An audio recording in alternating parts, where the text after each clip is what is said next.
You are listening to Inspired Caring with Michelle Magner, episode number 106.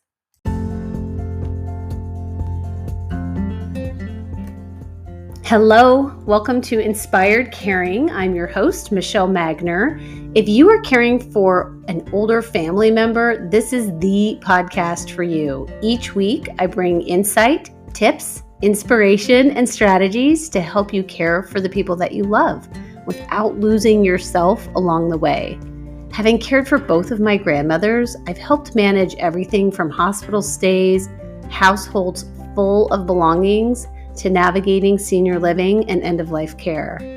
And I've worked in senior living as a result of that experience, serving my residents and their families as they've been on this journey too.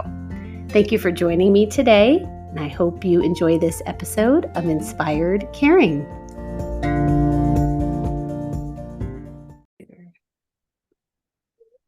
Well, welcome back to Inspired Caring. We are trying to figure out some technology this morning, and that didn't really come together. So we are just going to go old school, record straight through Zoom about next level aging. And I'm so excited to have this conversation with my mother, Deborah Ferris, the brilliant curator of the website, The Curious Senior, to have this conversation about things she has done to set herself up for success as she anticipated reaching advanced ages eventually at some point. So, welcome, Mom.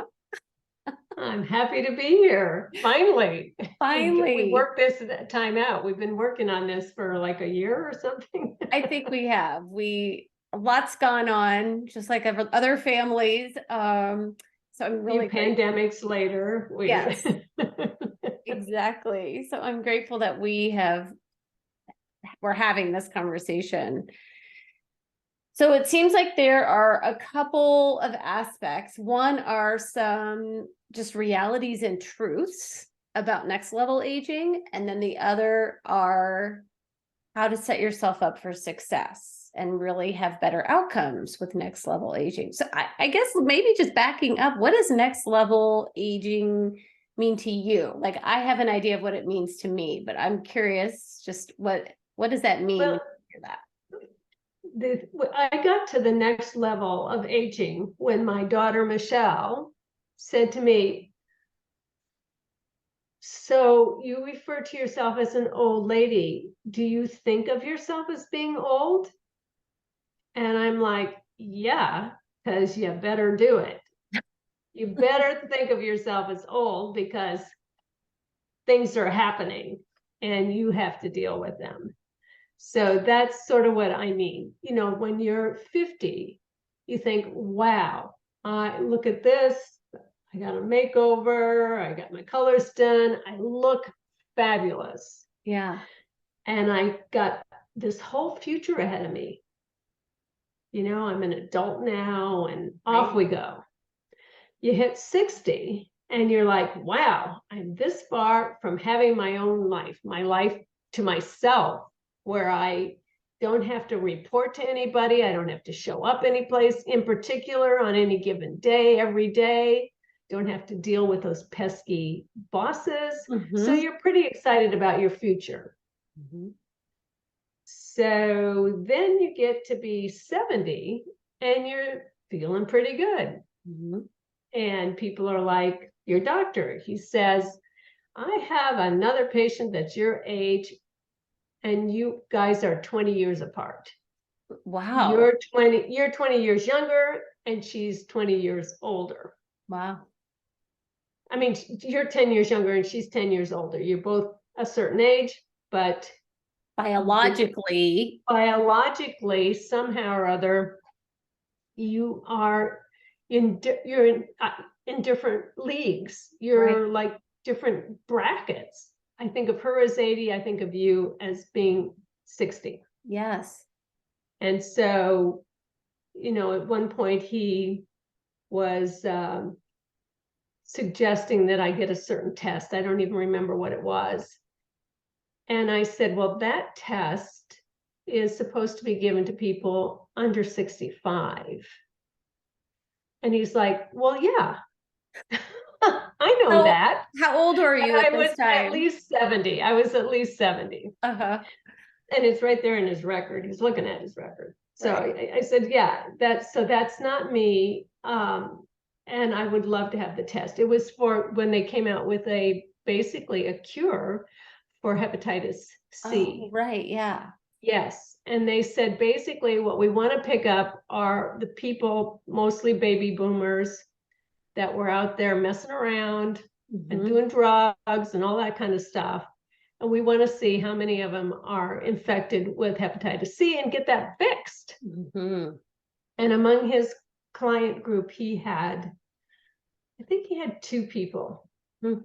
that came out as actually tested positive. I did not. He said, well, we're going to run the test for you anyway, because obviously you were doing the same things that all the boomers were doing, even though you're a little bit ahead of them. I call Yeah. myself on the cusp of it. So, basically that is at a point where I said I turned 75 and people were dropping dead like flies. I Wow. am, my graduating class from high school is 1963. Mm-hmm. And I joined the web page that they maintain. And every couple of weeks, there's an in memoriam. Wow. And we're all the same age. We're all within a year of each other. So what is your current age right now? 78. You're 78. And how many Yes. medications do you take? I was lucky enough to find a doctor who would give me hormone replacement therapy, Okay. just as if I call it gender affirmation, quite honestly, because I am a woman and I need those hormones to feel like a woman. I love that. And that's it. That's about it. So that's I all have you to, take. No blood pressure, no cholesterol, no, no no, antidepressant. none of that. I'm his most boring patient. So, and Be a boring patient. I think he walked in. I demanded an exam after 3 years, and he walked in. I'd had blood work done. He walked in, and he said, "So how are you?" And I said, "Well, I'm fine." He said, "Okay, I'll go Okay. now." Yeah. Okay. So, but he looked at, and I finally, at the end of the session, I said, "We had some blood work done. Could you give me kind of some information on what you saw?" And he's like flipping through, nothing here, nothing here, nothing here. Now a few years ago, I tested deficient in B12. Mm, So he said, just take take a pill every day. So I do take B12. hmm I also am one of those, I'm like everybody else in Canada, where I am right now, I'm deficient in D3. Okay. So, but that goes way back, and the doctor kept bumping it up by 1,000 units back when Yeah. I lived in New York. So, and my dermatologist says you've got English skin, that skin that only does well in foggy places. Okay. So, Yeah. anyway, so yeah, so I take C because I take calcium, because there is a myth out there, I don't know if it's true or not, that it will help with my bones. Okay. And I've read the research. I'm the curious senior. I read the research, and I'm not being fully valid. I don't think it's fully validated that hmm it does help, but I take it anyway. Why So not? why not? And I take a little zinc because that has been shown to boost your immune system. Okay. So some supplements, but other than that, you're not on any medications. No. So let's maybe today the focus of the conversation, because I do think it's important for people to really understand some of the real aspects of aging, and Yes. Yeah. because there's a lot of emotion that can be tied to different things, and so maybe let's focus on that for today, and then in our part 2, we'll leave a little cliffhanger and talk about everything that you've done over time to really set yourself up for success, to look so great and to feel great and to be as healthy as you are. So what are some of the things that make next level aging more difficult? And my goal here is not only to help us set ourselves up for success, but just as family care partners and caregivers, really bridge some empathy so that if you're helping somebody who is 60 plus years old, that you can start to understand some of the things that maybe they're experiencing so that we can have a little more grace around aging, grace for ourselves and grace for them. So let's talk about, I have a big list in front of me of things that you comment noted. And I think I just kind of wanted, as you're sharing, I'm going to be checking things off the list here. So let's talk about your driver's license.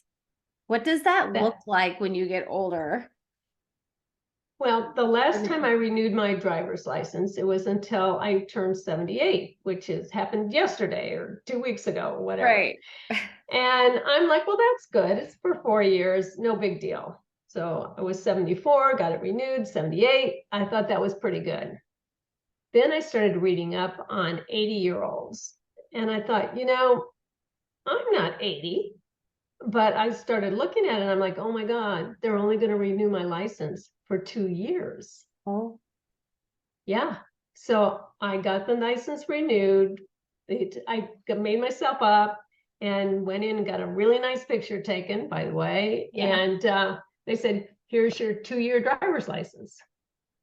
So I'm like, oh my goodness, that's reality. Right. Really coming down on you. And I know years ago when we were trying to get Grandma Ferris to give up her license or to stop driving, we didn't care if she kept the license. You know, it was like people need to be tested. People need, you can't just keep driving. But when you were confronted with it yourself, that is like that's when you start saying, okay, one of my sisters died at 78. Another one died at 81. Now, here is the big, the big dichotomy is that I'm a healthy 78-year-old and they were not. Neither one of them was. They were both morbidly obese, which will be picked up in the second phase of this. Right. But, you're saying one of them died in the same year that I am in now. Right. Now she was in a home for people with, Memory dementia, loss. memory loss. And so, but still, that was her age. Right. And my sister Terry, of course, she had a congenital heart failure. No, she had congestive heart failure. Sorry. Right. And when I asked my doctor about that, he said, yeah, that's people who don't exercise enough. Okay. And so their heart muscle, you have to keep your heart muscle strong so that it pumps the blood out. And so not a hereditary thing. Not a hereditary thing. Okay. And that sister did not have a driver's license. So she kind of never had to go through this. But so as you're looking at your situation and renewing at 80, it just feels very real about this next level. Very real that this is like the next level. In addition, just to kind of lead you back to cataracts, lead you into the cataract thing, which also was a big wake-up call. Yeah. I've had emerging cataracts since I was in my 50s. 60s, they say, yeah, you've got cataracts forming. They don't do anything about them until they mature. And so your vision gets worse and worse. And I'm like saying, well, when will they do something about it? When can I go in and have the operation? And he's like, well, when you can't see anymore, really. And I'm like, that doesn't work for me if I have to renew my driver's license. Right. And have to take a road, have to get tested, my eyesight tested. So finally, last year when I was 77, he says, 76 actually, I think, no, he was right around there turning 77. He said, okay, they've all grown up. And so they're all grown up now. And so I'm going to refer you to an eye clinic to go in for the surgery. And so I thought, well, I'm not going to, you're planning your life, but you can't see all that well. Mm-hmm. And I think he actually babied me along with my glasses and stuff like that, so that I could pass a driver's test. Up to that point. It was 2030 will pass the driver's test. It could be even 2035 or something like that. So anyway, I waited until I had all my social events out of the way for that period of time. And then I went in and had one eye done. Right. And then had the second eye done. And it turns out, and this is a message I want to get out there, if your eyesight is deteriorating, you don't have to wait. If you're willing to pay for it, you can go have that surgery anytime you want. So it's the same people that do the LASIK surgery and stuff like that. Now this one, I've written a whole piece on what the process is, but it doesn't take very long. They ask you a bunch of questions when you get in there. They put a blood pressure cuff on. They make sure that you're okay and stable. And then they start giving you things that numb your eye and putting drops in and stuff like that. And then they insert a plastic. It's like you're wearing, like they implant your contact lenses. Right. So you may wonder why I'm wearing glasses. A little bit. A little bit. And so, I can see perfectly fine for this. I happen to like the way I appear on camera better with my glasses on, quite honestly. Adds a little color to my face and so on. But the other thing is I had bad astigmatism. And so it was partially corrected by the lenses, by the way they put the lenses in, the angle of the lenses. And I actually got trifocals in both eyes. Okay.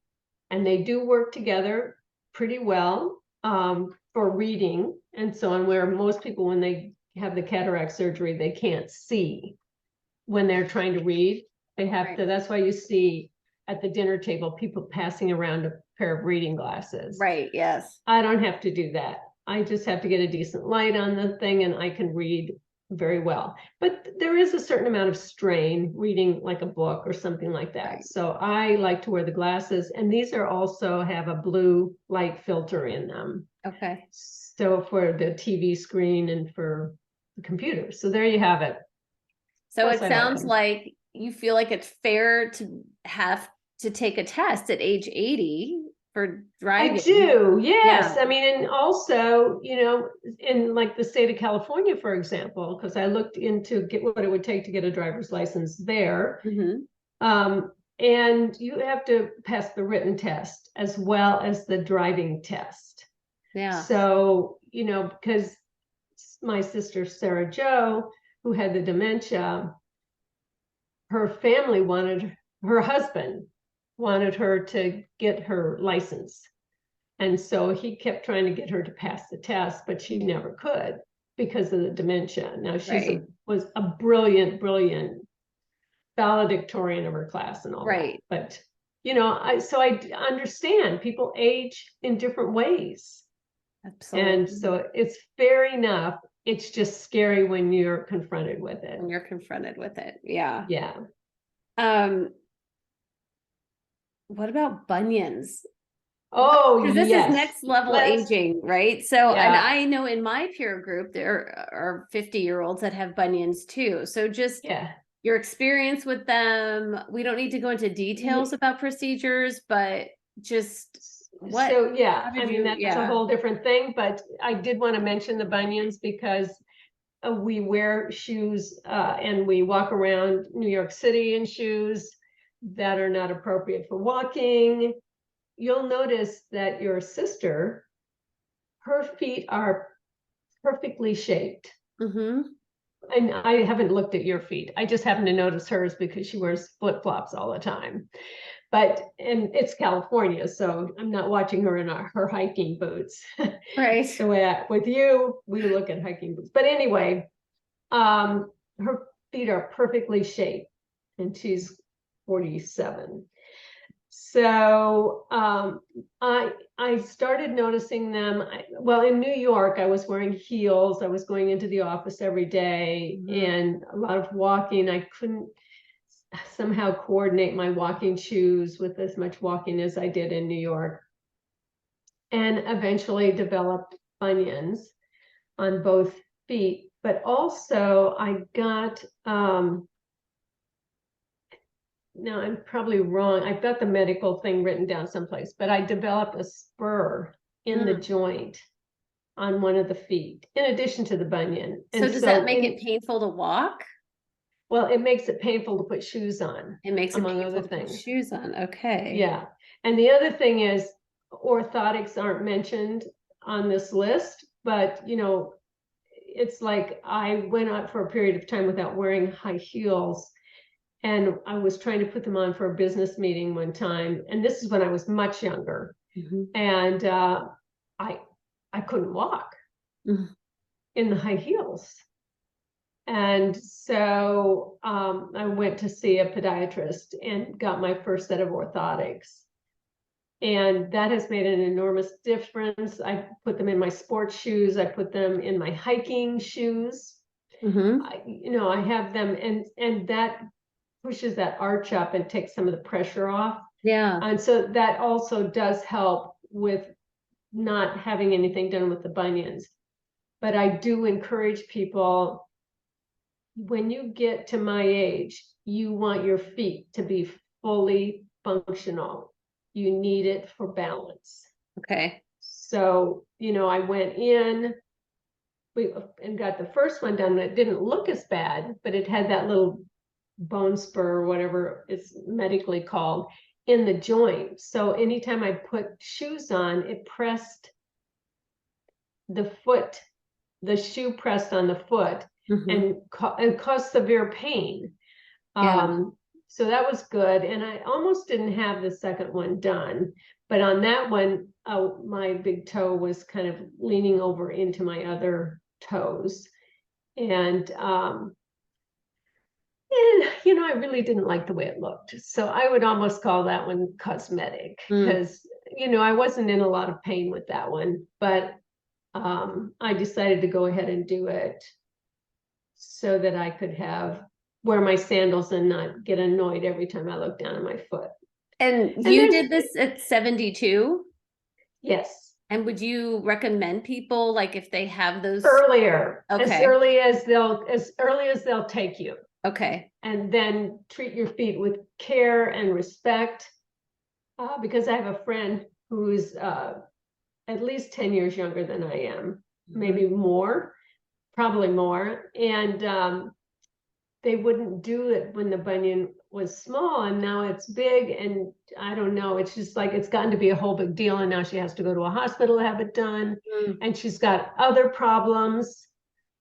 So anyway, I Do it encourage sooner. people, go in for the cataracts, go sooner for the cataracts, go in sooner for the bunions. Keep those feet and eyes working, as there's plenty of other things that can go wrong.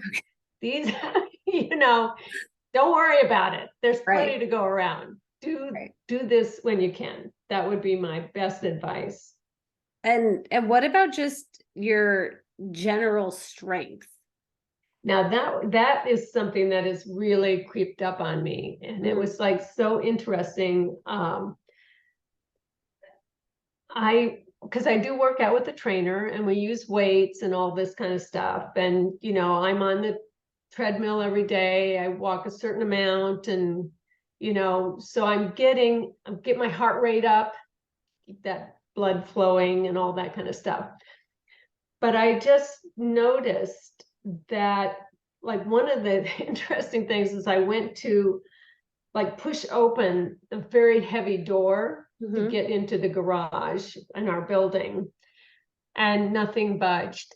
And there were two things going on. One is I thought I was putting enough strength into it, but actually I was unaware of how much strength I had lost. The other point was that I do push-ups, and my mind-body coordination said, "Oh, we're doing a push-up against the door." So it wanted to push my body back. Okay. Don't believe everything your mind tells you. It's a liar. It's a dirty liar. That's good advice too. Yeah. So it feels like you've made concerted efforts for a period of time to keep up your strength, but you have found that it's become increasingly difficult to do some things that you used to do with ease. Yes. And one of the things I'm reading is that the grip, your hand grip, is more important than just about anything else. And there are exercises for the hand, and I bought a new ice cream press that you have to squeeze like this, like that. And then, so I'm trying to use that. But anyway, yes, that the grip is very important. And to keep that grip is important. And I have arthritis. Arthritis is another thing that sneaks up on you. I've had this for years, but arthritis in my joints, and they're not horrible looking. I don't have horrible arthritis where my fingers are really crippled. It's simply a matter that there are exercises that I need to do, and to make sure I keep the grip. Grip strength.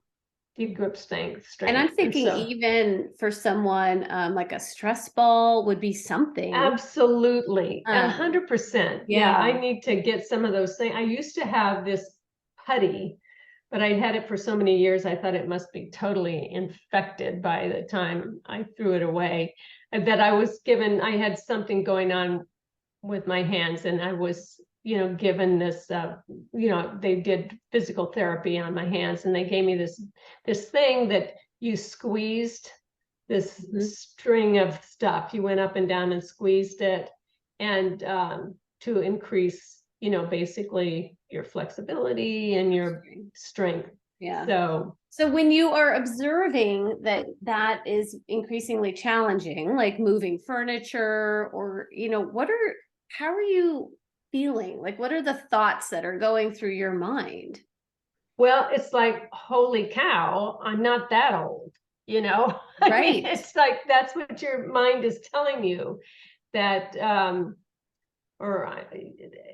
and so then my thought process is to basically see what I can do and work with my trainer. So what can I do to train myself to get some of the strength back? One of the things I have read again is that it's very important for people coming into the senior years to eat more protein than they normally, and they're saying we're agnostic. The person I was listening to said we're agnostic as to what kind of protein. It can be pea protein. You can be a vegan and just eat more lentils and beans, things to get that protein in there. I am probably prone to I try to do that as well as animal protein. So equal opportunity on your protein. Yeah, but basically that's supposed to help. But the other thing too is that there are certain things I just feel like maybe aren't that safe for my husband and I to be doing, like throwing full-grown cedar trees into our car and lugging them upstairs and things like that. Mm-hmm. It's getting help. Yeah. We have the money, let's find someone, we have someone in our lives that we can call, but you have to schedule around that. Right. That's the same thing like when you finally do give up driving or limit your driving, you have to find somebody who's willing to drive you around. Right. Basically. What's that going to look like? And just to be realistic about it, it sounds like. Yeah, that's my goal, is to be realistic about these things. And right now, mostly, well, thankfully there's Uber and some other drive share programs that are very easy. There are taxis. Some people I know have set up regular taxi service. I see the taxis outside the grocery stores. There's delivery. I mean, it's like one of the things I learned a lot during the lockdowns of 20 and 21 that we had here. And that's about delivery services. And they will deliver right to your door, even if you're in a condo. Wow. The groceries came. Yeah. So just like see what's available, because there's a lot of stuff that we found out about. Right. But you don't want to be a shut-in either. Yeah, you mentioned isolation and feeling lonely. Yes, and that's something that going into the stores is something I recommend, actually, for the purpose of feeling like you're in connection with other people. Right. You get to my age and like go in and have a nice conversation. I found in this drugstore that we patronize that the young women they hire for the cosmetic counter are the friendliest, most positive people you could hope to find in our society. Oh my gosh. And so, yeah. So I can buy anything and take it to I can grab anything and take it to their counter. We have a nice little 5-minute interaction. And we have a thing up here. One of our programs is that when you get a certain number of points in this system, that you get $300 worth of free merchandise. You can get, for your points, you trade your points in. That's totally free. So do you feel like it's worth considering how else to get social interaction? Like obviously people stay home as long as possible, but are you open to the idea of assisted living eventually? Oh, yes, definitely. I am definitely, and one of the things, seeing your in-laws, especially your father-in-law, in his apartment. And I'm like, I said it in front of him. We could live here easily. Yeah. No, and we went to visit. It wasn't just assisted living. It was something a little bit broader than that, where you could have a separate apartment that was a full apartment, but take advantage of the meal plans and the laundry facilities, and you could it was independent living, but it was in something that theoretically eventually would have had shops. It wasn't quite finished when we went to see it. But it's like a greater concept of senior living, of independent and assisted and any other levels of care. Yeah. Yes.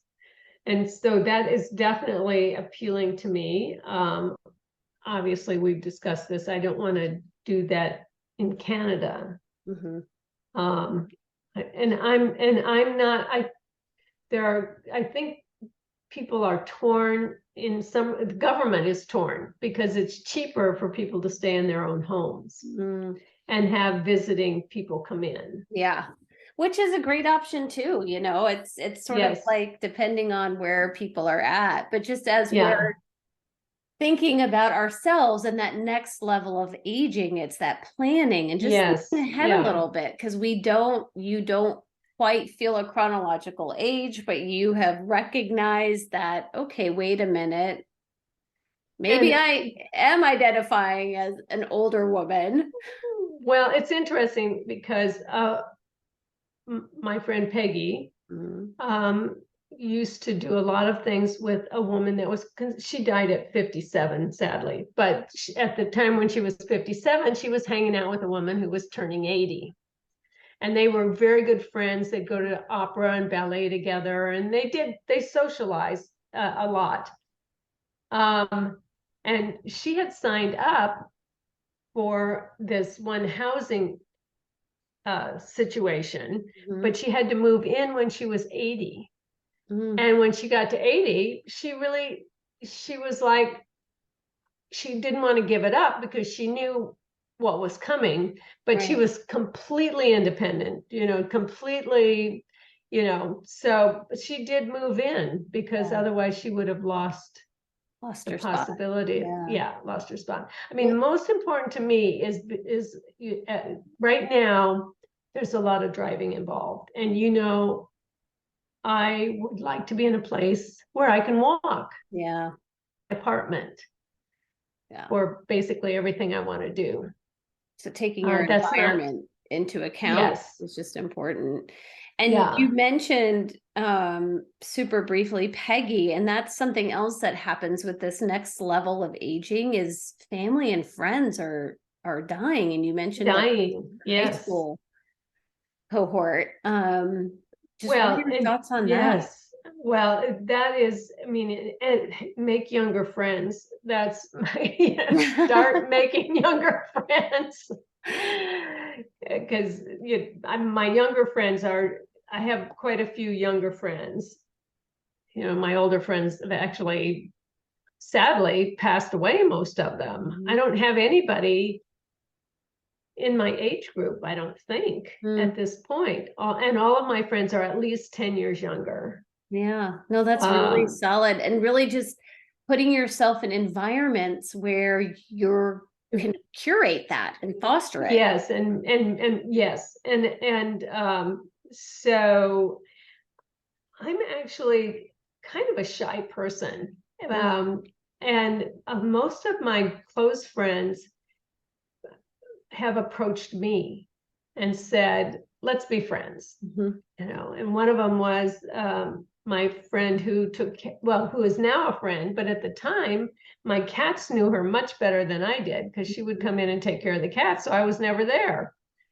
And so as the cats got older and older and more needed more help, she and I overlapped. I mean, she taught me a lot of things about medical care for the animals and stuff, and we got to be friendly. And with the last cat uh, being gone, she said, I don't feel like I'm done with us yet. Yeah, Yeah. And so we've developed a very close friendship that's so and great. very supportive for each other. Yeah. So solution orient, where we can say, I'm having a problem with this. What are your thoughts?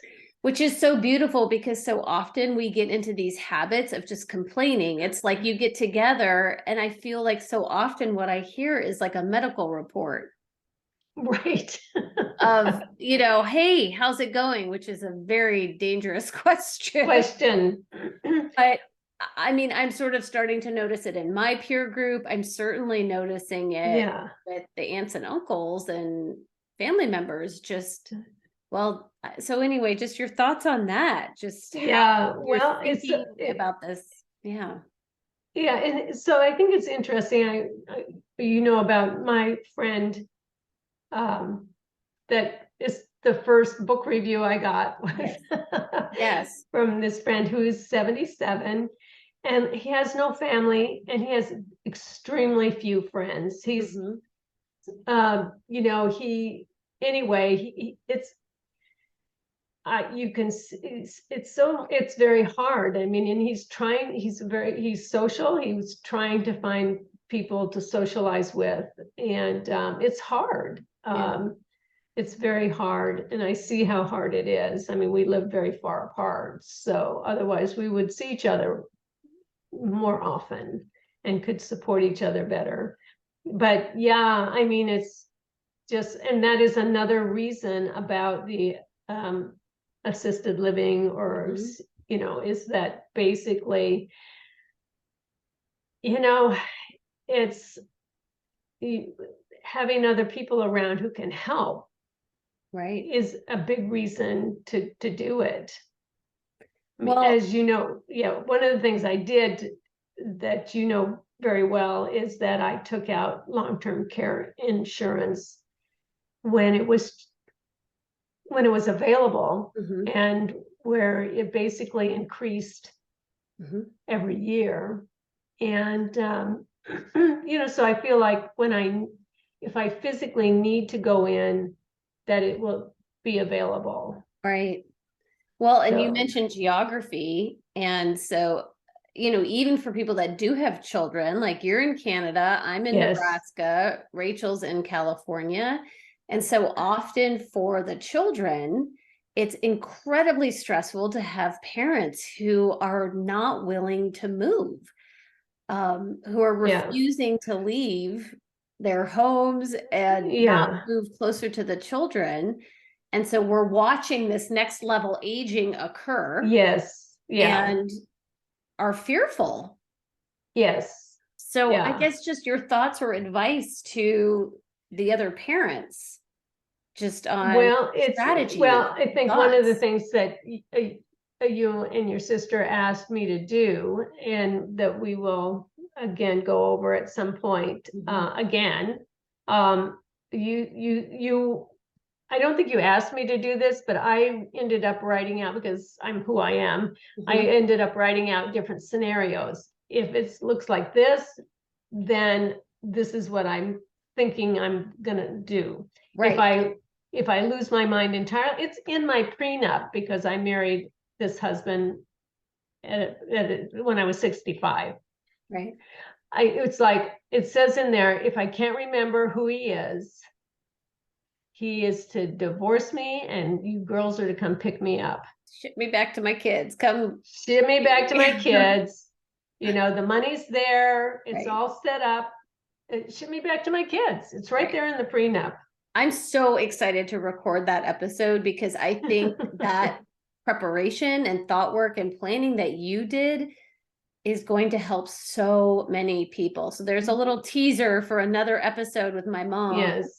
That will be probably Yeah. part 3 around next level aging, just to think through like what are some different scenarios, like short-term disability, long-term disability. So we'll truncate Yes. that conversation Okay. But because the I'm other thing excited. is, you were asking, like, what is going on that the kids, that your audience, Mhm. specifically the caretakers Yeah.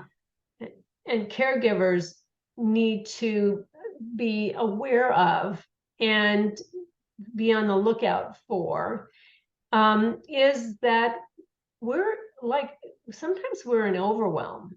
It's Mm. like I called you and said, here my I have taxes in 2 countries. I have to file tax returns in 2 countries. I have to amass this immense amount of information. Now, at the end of the day, I figured it out, and I can set up a system where that actually works a little bit better. But there is a moment where you're like, I can't do this. How Yeah. much longer, or how much longer will I be able to do this? And Right. it's just like looking around the person's home. And I know there's a lot of resistance for people, when somebody comes in and say, you shouldn't be doing that anymore. There's a lot of resistance to that. Or like, why are you eating only, don't ask the person why they're only eating crackers and peanut butter. That's, that's, why is not a question. Right. That's just a challenge. You just don't know what to do with it. You Right. don't know why you're doing it. There's so much you don't know why it's happening. But, you remember your grandma Ferris. Yeah, It no, was I mean, I think we're onto something here. It's what I'm hearing you say is like these things are changing and things are happening and it can feel kind of overwhelming. And I'm actually not clear as to why, why I'm feeling this why this is happening. or Why am why I this is not eat? happening and why am I Yeah, resistant and Yeah, but basically somehow there needs to be enough communication that there can be support. Mhm. Like, I know it's hard being at a long distance, and it's one of the reasons we want to move closer to my husband's kids, Yeah, but we still have to sell the condo because we the can't whole afford thing. to maintain. Yeah. But, because something happened, and I'm like, if we were in the same city with his children, we would have 8 people that we could call who would be there in 10 minutes Right, to help us. right. And So now, it sounds and like that, just being honest about that. yeah, well, and I mean, also being aware is like, not to say you shouldn't be doing that, but to say, can I can I come over on Saturday and Mhm, help you with that? I mhm. mean, you look at technology. Yeah, I am the technology expert you are. in this house, you know, and it's something, thankfully, but there are things that are beyond things I just want to talk to somebody about. Mhm. It's like, what is happening here? Why isn't this working? And Bell provides our internet service and our TV and stuff like that. And luckily I get a different person every time. It's part of my social life now. I call them up and say, this isn't working. And I'm lonely. And what are It's, you having for lunch? yeah, what do you have? It's like, how's your weekend going? Yeah. So, I mean, there's some truth to that, but like the technology is a Absolutely. huge challenge. The handyman stuff, I mean, you've had some issues with Yes. that, trying to get good help in. So there's one other thing I would like to say is that if you're nice to people, they want to talk to you. Mm, If you're a little empathetic. I mean, I have had conversations, especially like when I was setting up my website, and I could call as many times as I wanted, but I was only 30 minutes at a whack. So I mhm, had to be very careful about what I was asking. This is the issue I want to address today. How do I do this? How do right. I do this? Now, I let go of that service when it was functioning well enough. It's still not there yet, but um, those young people would start talking because I'd say, well, this is what it's for. Mhm. And they were so interested in it that they would say, oh, I'm going to keep working. Let's stay on the line. No, my supervisor isn't around. So, Let's like, if just you're keep. nice, people are more likely to help you if they're able to. Is that what you're saying? Yes. Yeah. Okay. And also that even if it's like the Bell phone company, I've had some difficult conversations, but I've also had some that, were also technically difficult, Yeah. but that by the end of it, and I'm like saying, you really helped me out here. And they're like, you've just been a pleasure to Yeah. talk to, and Yeah. I so, mean, it's the yeah. same advice I share with my kids, like be somebody that people want to work with.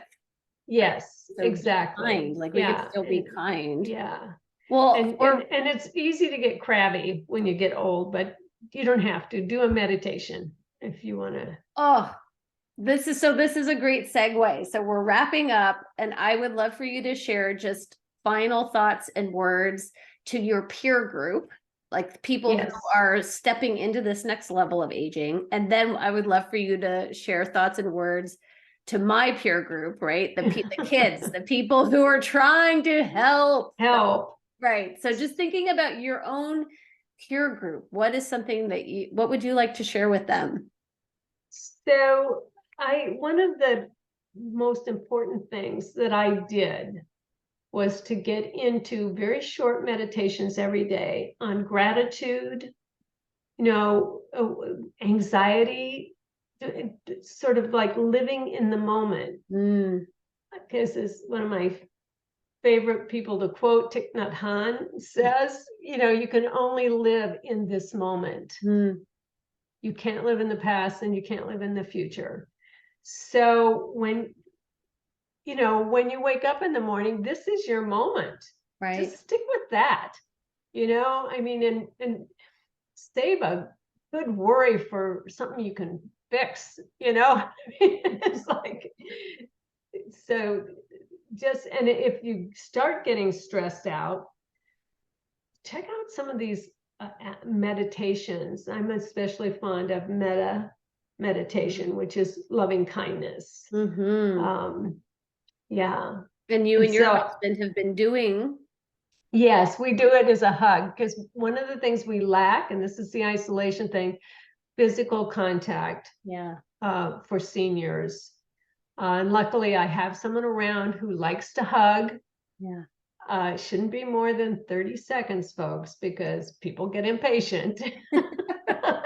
And you should give them something good to listen to. So we have meditations that I've recorded That's so beautiful. that last like 30, 35 seconds. So That's that, beautiful. Well, and it sounds like with your peer group, be a realistic, get the information, and have a sense of humor seem to be things also that you maintain.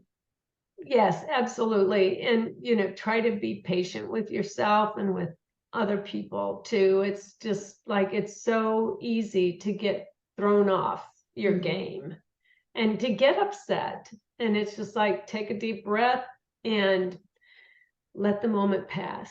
The good moments pass and the bad moments pass. It isn't one or the other. So, Such good advice. And what about us, the kids, who are fretting and worrying and trying to be yeah. bossy? And what And would you advise them? I have noticed that, basically, again, being kind with your words is a good thing. And I know we're frustrating. um, but to take time, to just try to be patient with a person who is going through this huge change. Yeah. And um, uncomfortable with their own mortality.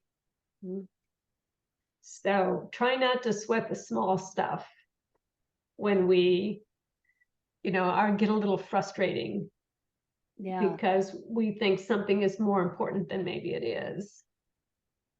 And I mean, what are your thoughts on this? Just having an acceptance and just a realization that maybe the way something was 10 years ago is just not the way, or 5 years ago, or last week. Maybe it's different now, and how, like, we used to have pretty elaborate, huge dinner parties and all of that. And that just feels kind of chaotic. So as a kid, there has just had to have been a general love and acceptance of, we want to keep maintaining connection Yes. in a meaningful way. And what can we do to shift or make that work for everybody? Yes. Yeah. And I think, we've been working on that for sure.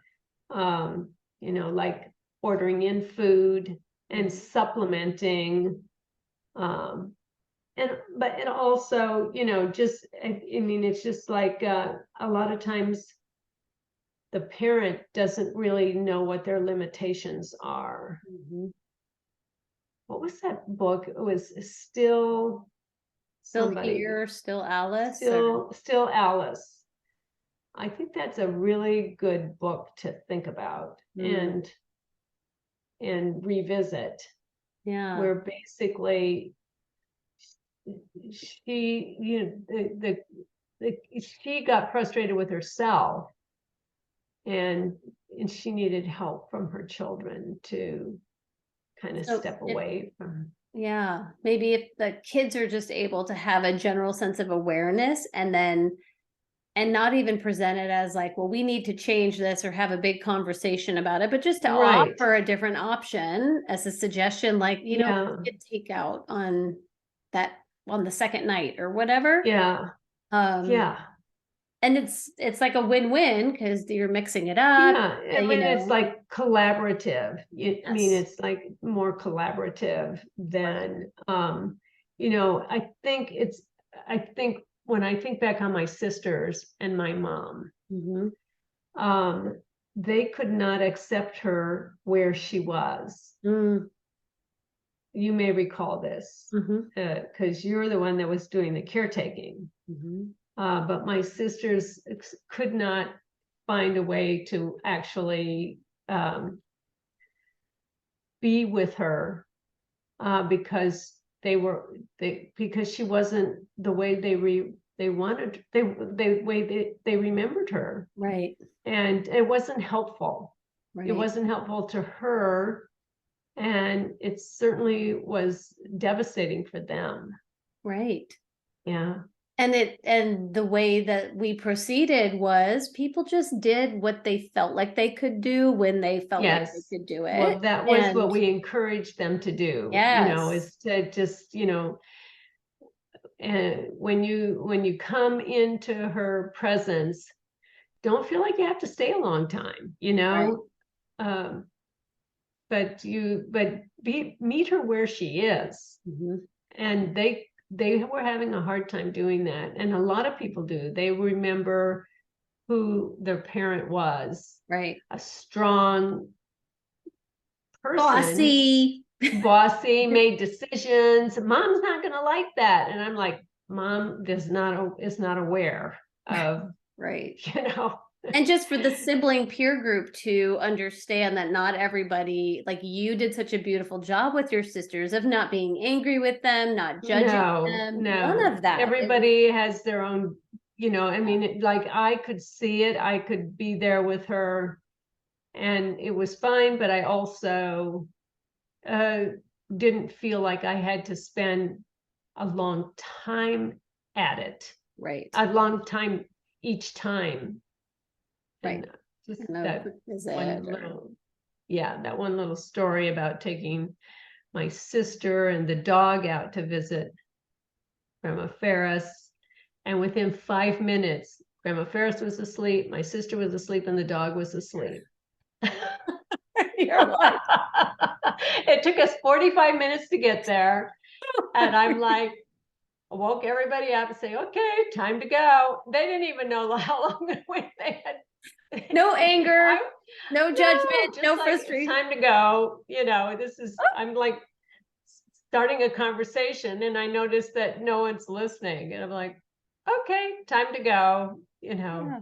And it was fine. It was fine. It Yeah. was fine because to the extent anybody remembered, we were there. Right. Mission accomplished. Mission accomplished. Yeah. Yeah. Okay. Thank you.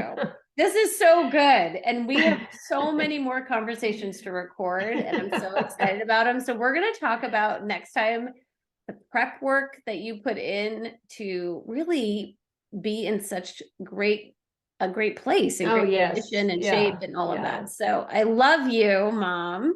I love you too, honey. And this And is I'm so so fun. excited. Yes. And I need I need the kind of light you have. I had a light and it blew out. So I need a I'll light text you that the makes link. okay. All right. I love you, and I'll see you next Okay. time. Love you too, hon. Mwah.